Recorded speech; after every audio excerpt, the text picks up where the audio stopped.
informação compartilhada lá na coluna do Guilherme Amado, assinada pelo Eduardo Giroto, deputados bolsonaristas usaram o dinheiro da Câmara para fazer campanha por Javier Milei. Como vocês sabem, algumas semanas atrás, Eduardo Bolsonaro, Marcel Van Haerten e um papagaio aqui de Sergipe chamado Rodrigo Valadares viajaram supostamente para acompanhar o primeiro turno das eleições lá na Argentina, para garantir que não tivesse fraude ou para poder trazer uma visão internacional de como seria o processo. O que é mais irônico disso tudo, inclusive, é que pessoas que não confiam no processo eleitoral do seu próprio país viajaram para outro país para poder averiguar se o processo eleitoral do outro país é seguro ou não. E detalhe, aqui no Brasil o processo eleitoral não é seguro porque é eletrônico. Na Argentina o processo eleitoral não seria seguro porque ele é em cédula de papel, ou seja, seria o tal voto impresso como eles tanto defendem inclusive. O bolsonarista Rodrigo Valadares do União Brasil do Sergipe ficou 4 dias hospedado em Puerto Madero para fazer campanha por Javier Milei. O deputado bolsonarista Rodrigo Valadares do Sergipe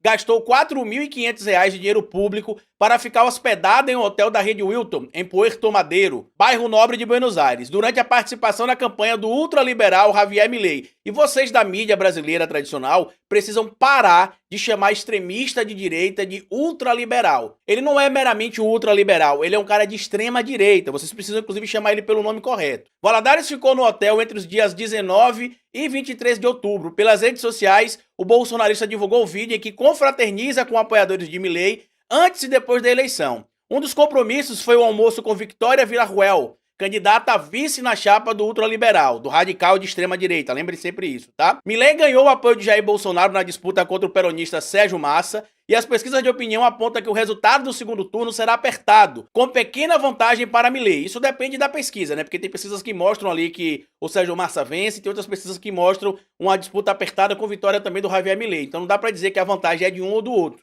A vantagem, em tese, pode ser para qualquer um dos dois, mas eu acredito, pela análise que eu fiz aqui, que o Javier Milei não vencerá a eleição será vencida pelo Sérgio Massa. Os deputados Eduardo Bolsonaro, do PL de São Paulo, e Marcel Van Haerten, do Novo do Rio Grande do Sul, também estiveram em Buenos Aires nos dias da eleição. Eduardo e Van Haerten gastaram R$ 4.200 cada um, com passagens aéreas para a capital argentina. Os valores serão reembolsados pela Câmara. E aí vocês vão perguntar, Carlito, quem é esse Rodrigo Valadares? O que ele faz, qual que é a relevância dele dentro do debate político? Ele e a família dele são envolvidos com política aqui no estado de Sergipe há muito tempo.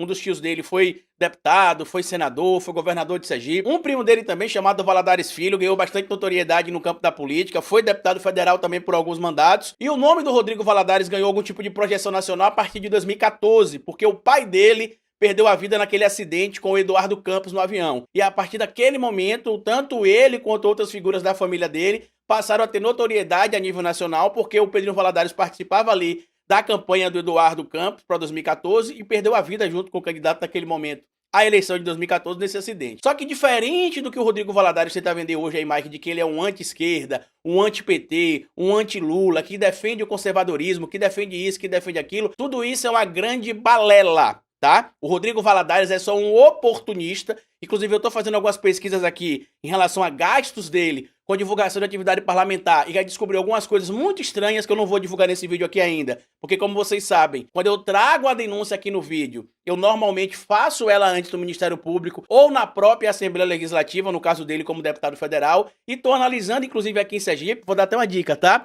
Um esquema supostamente envolvendo o aluguel de carros. Eu não vou dar as outras dicas e outras coisas que eu descobri aqui, porque senão fica muito claro e eles correm para poder corrigir. Como aconteceu quando eu descobri que eles utilizavam um site chamado Gazeta do Poder, que tinha cerca de 1 mês de lançado, não tinha visualização, não tinha alcance, não tinha audiência, e tanto ele quanto Sanderson e outros tantos deputados bolsonaristas pagavam por publicidades ou por matérias postadas nesse tal site.